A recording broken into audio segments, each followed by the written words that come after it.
जिस तरह से प्रयागराज के अंदर जावेद मोहम्मद पंप का घर गिराया गया, उसके बाद में एक एक करके कई सारी चीजें निकल करके सामने आ रही है और दो बड़ी चीजें निकल करके सामने आई है। एक, जावेद मोहम्मद पंप ने जिस तरह से प्रयागराज के अंदर हिंसा हुई उससे ठीक पहले अपनी फेसबुक के ऊपर क्या लिखा था, वो बहुत महत्वपूर्ण है जानना।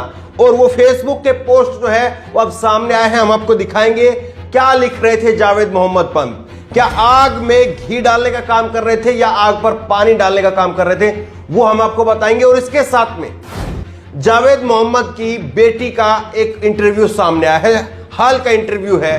वो इंटरव्यू जो उसके घर के टूटने के बाद का इंटरव्यू है और उसमें जावेद मोहम्मद की जो बेटी है वो बता रही है कि किस तरह से उनको पुलिस आधी रात को उठा ली गई और उसके बाद में अचानक से जो है उनको बताया जाता है कि तुम्हारे घर को तोड़ दिया जाएगा।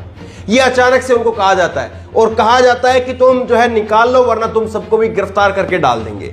मैं चाहूंगा करीब 1 मिनट के आसपास तक जो है उनकी बेटी के इंटरव्यू की कुछ झलकियां जो है वो आप सुने और उसके बाद में जावेद मोहम्मद ने उस हिंसा से पहले अपनी फेसबुक पर क्या कुछ लिखा था वो मैं आपको बताऊंगा।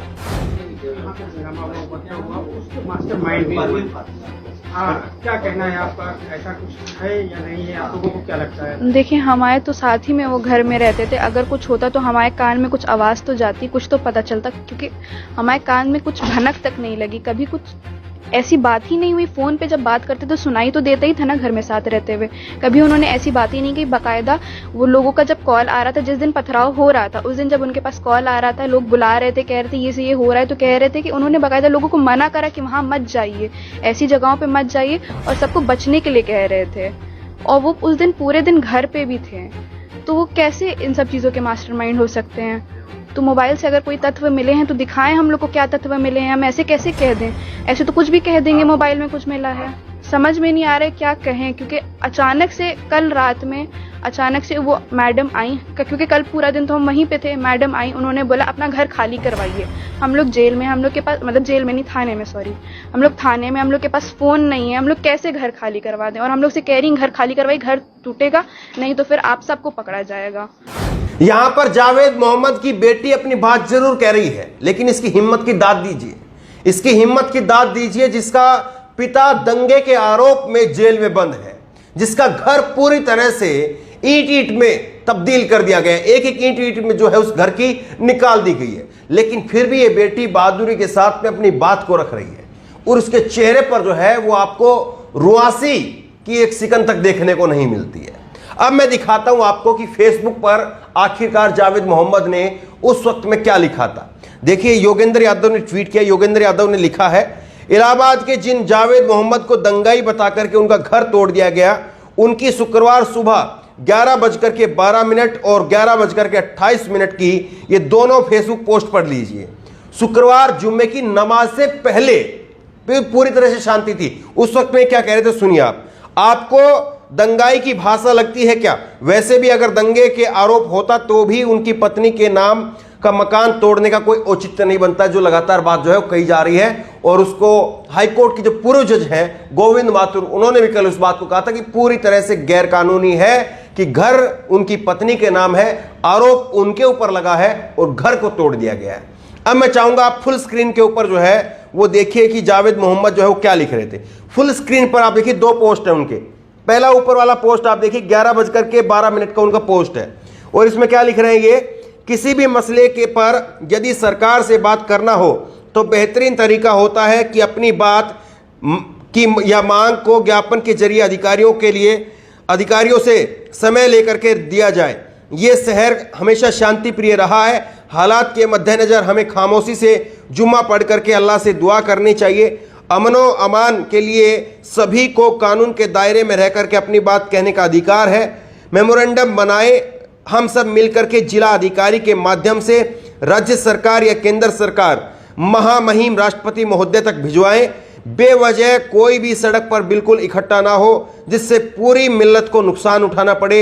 जुम्मा पढ़ें और अपने घर जाकर के दुआ करिए, अमन चैन शांति मोहब्बत कायम रहे। तो ये जावेद मोहम्मद का जो है 11:12 का शुक्रवार को जिस दिन हिंसा हुई उस वक्त का जो है ये उनका फेसबुक का पोस्ट है। और 6 मिनट बाद में एक और उन्होंने लिखा। पहले में क्या लिख रहे हैं? पहले में यही बात लिख रहे हैं कि किसी प्रकार से हिंसा नहीं करनी है। अगर आप सरकार तक अपनी बात को पहुंचाना चाहते हैं तो सबसे बेहतर माध्यम यह है कि ज्ञापन बनाइए। उस ज्ञापन को हम जिला अधिकारियों को भी देंगे, हम राज्य सरकार को भी देंगे, हम केंद्र सरकार को भी देंगे और हम राष्ट्रपति तक भी वो ज्ञापन पहुंचाएंगे। इस बात को वो कह रहे हैं। और वो कह रहे हैं कि सड़क पर उतर करके बेवजह किसी प्रकार का जो है वो अशांति मत फैलाइए। पूरी मिल्लत को, पूरी समुदाय को, पूरे कौम को जो है उसके नुकसान उठाना पड़ता है। इस बात को वो कह रहे हैं। अब बताइए, ये दंगा रोकने वाली बात, हिंसा रोकने वाली बात, पत्थरबाजी रोकने वाली बात, सड़कों पर उतर कर रोकने वाली बात, ये कौन सी बात है या फिर उकसाने वाली बात है? आप खुद तय करिए। अब मैं आपको दिखाता हूं एक दूसरा पोस्ट। आप देखिए, ये भी फुल स्क्रीन पर आप दूसरा पोस्ट देखिए। ये क्या लिख रहे हैं?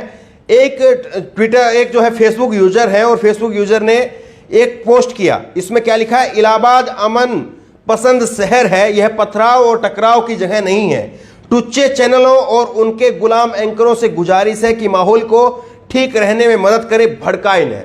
ये इन्होंने लिखा है। और उसके ऊपर देखिए जावेद मोहम्मद क्या बात कह रहे हैं। ये कह रहे हैं कि अमन पसंद शहरियों, सामाजिक लोगों, ईमान, मस्जिद मुतलवियों से अपील है कि वो आगे आए, इलाहाबाद में शांति कायम करने में प्रशासन का सहयोग करें।